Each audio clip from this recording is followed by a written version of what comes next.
Hey everybody, it's your life science and biology teacher, Mr. Poser. Today we're starting a new unit. This is unit 3 on matter and energy in living things. And our first topic for this unit is photosynthesis. So first I'm going to start off with a question.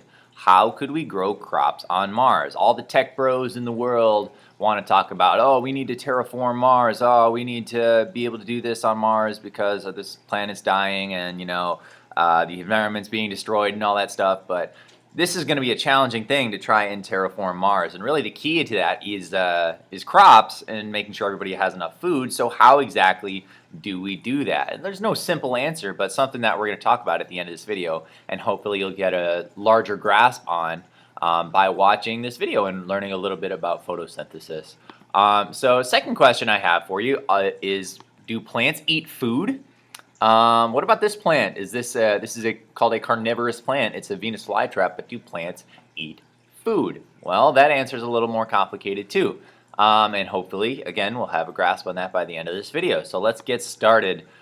So something that we need to absolutely know is just how important photosynthesis and the organisms that do them, do it, called producers, how important they are in the biosphere, really providing not only the chemical energy or the means to get energy from the sun for other organisms to use, but also producing oxygen for the atmosphere. And these are really essential components to cellular respiration, which we'll talk about in our next video.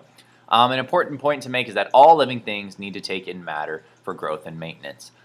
Plants and other organisms like plants, like algae, are producers, and those are organisms that convert other forms of energy and matter into forms that they can use. For example, plants and other organisms take the energy from sunlight and they're able to convert that into a chemical energy. Okay, so maybe in a physical science class you talked about energy conversions, and that's exactly what plants are doing with this process of photosynthesis. And here's a picture of some Elodea, which is a type of algae, and algae aren't plants. Algae are little single-celled organisms that live in colonies, and they're able to photosynthesize just as well as plants are, and in fact they are the evolutionary precursors for plants, but that's a topic for another video. Okay, so what exactly is photosynthesis? Well, it's the process by which plants and other producers capture and transform light energy from the sun and store it in sugar molecules. So if you take apart the word photosynthesis, photo means light, as in a photograph. You're using a picture to, or excuse me, you're using light to take a picture. And synth means to create, synthesize means to create, so you're creating with light. And what essentially is happening here, as we can see from our very simplistic diagram, is that, well, what do plants need in order to survive? They need water that they take in through their roots. They need carbon dioxide that they take in through little structures on the bottoms of their leaves called stomata. They're able to take in carbon dioxide and then use sunlight using a special type of pigment molecule and a special type of organelle that we're going to look at here in a second, to take in sunlight and use that to make their own glucose, as we're going to see in a second. And as a byproduct, just kind of a waste product of this whole process, is oxygen. The oxygen that you can't really survive a couple minutes without. That is being produced by plants and other producers.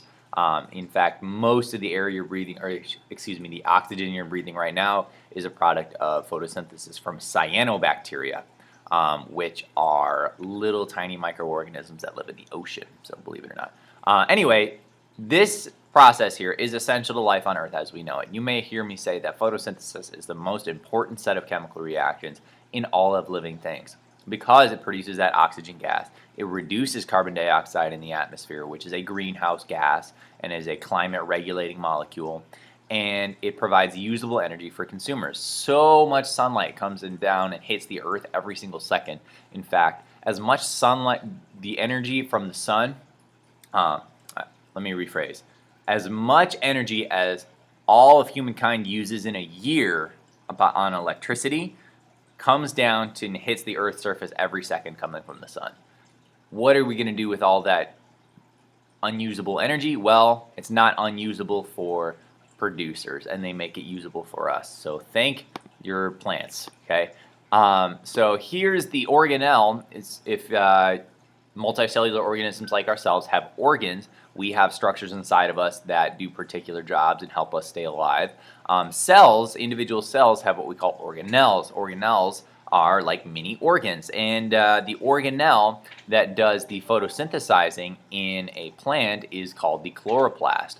It absorbs red and blue light and it reflects green, so that's why we perceive plants to be green, is because of these chloroplasts, and use it to begin chemical reactions. The pigment molecule, I'm going to add that in here, the pigment molecule that's in those chloroplasts is called pigment equals chlorophyll.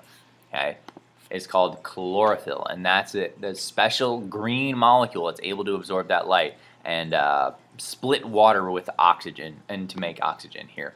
Okay, so here's the overall photosynthesis reaction. Is what we were just talking about, is what we just saw in that diagram as well. Plants take in carbon dioxide and take in water from the environment and use light and a series of enzymes in order to produce oxygen as kind of like a byproduct. But really the ultimate goal of photosynthesis here is glucose. And in our last unit we talked about how important glucose is and the many uses that living things have for glucose. So this is a super important molecule that plants are able to use energy from the sun in order to make, which is pretty spectacular if you ask me. So yeah, that energy is converted from light into chemical energy that other organisms and the plant itself can use. The photosynthesis can really be broken down into two stages, which are called the light-dependent reactions, or also known as the light reactions, and the light-independent reactions, also known as the Calvin cycle, or sometimes referred to as the dark reactions, on account of the fact that they don't require light in order for it to happen. Okay, so we got to take a look at these two stages with respect to this particular formula here. This is the overall picture. This obviously photosynthesis is far more than just one reaction, but this is an overall picture of all the processes of photosynthesis put together. And really we can break it down into two stages. The light reactions, as you may have guessed, it involves absorbing sunlight. It says energy absorbed from sunlight splits a water molecule producing oxygen.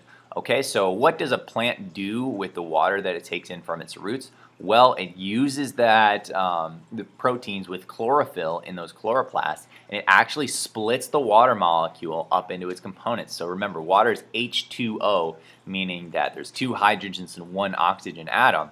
And what light is able to do in the plant is able to actually split up the water molecule into hydrogen ion and oxygen gas. And this oxygen gas is produced and it's just kind of like let go. Okay, this is no longer needed for this process. So the oxygen is just kind of like, all right, see ya. It's a byproduct. You don't really need it. What the plant does need from splitting water are these hydrogen ions and the electrons that are produced from that water molecule, from splitting that water molecule. Because the energy from the electrons and the hydrogen ions are used to make two very energy-rich molecules, one of which we have heard of before in our last unit, ATP, and the other one is a new one called NADPH.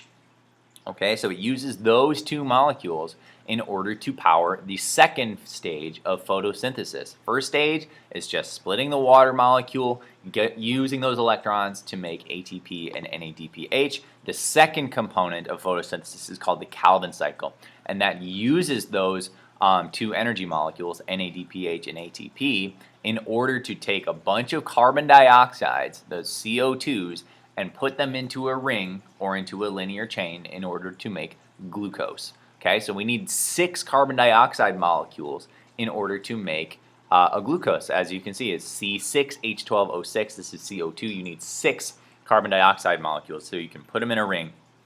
And through a series of chemical reactions or a cycle of chemical reactions, the Calvin cycle is able to take that carbon dioxide and assemble a glucose molecule. Okay, so this is the second part of this reaction here. Carbon dioxide plus NADPH and ATP with the help of some enzymes and a very famous one called rubisco, but you don't really need to know that, to make glucose. And this is essentially how photosynthesis works. Okay, so once again, we can split this up into two stages, light reactions and Calvin cycle.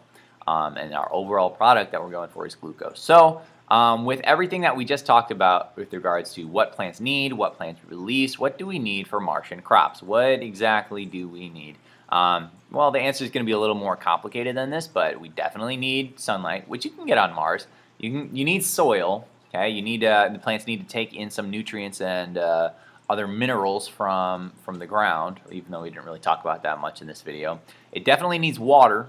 Okay, it needs water to split with light and use to make that NADPH and ATP in the light reactions. It needs carbon dioxide to assemble all of those all the carbon dioxide molecules into a glucose molecule, and that's really just the basics. There's probably a lot more that needs to be done on a Martian atmosphere in order to grow crops. But this is how you grow plants here. Sunlight, soil, water, carbon dioxide. It's helpful if you talk to plants because the carbon dioxide you're breathing out is they're going to use it. Okay. And finally, the second question, do plants eat food? Well, not exactly. They don't eat food.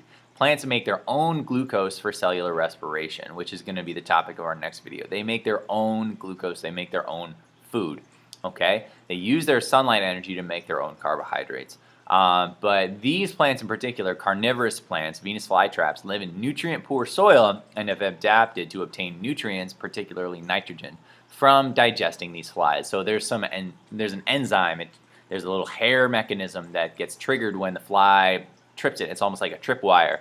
And then it closes these specialized leaves, and these leaves have an enzyme on the middle of it that is able to break down the fly's proteins and extract nitrogen from it. So there you have it. Plants also need nitrogen in order to survive, but that's a topic for another video. All right, let me know if you have any questions. Have a great day, and we'll see you next time.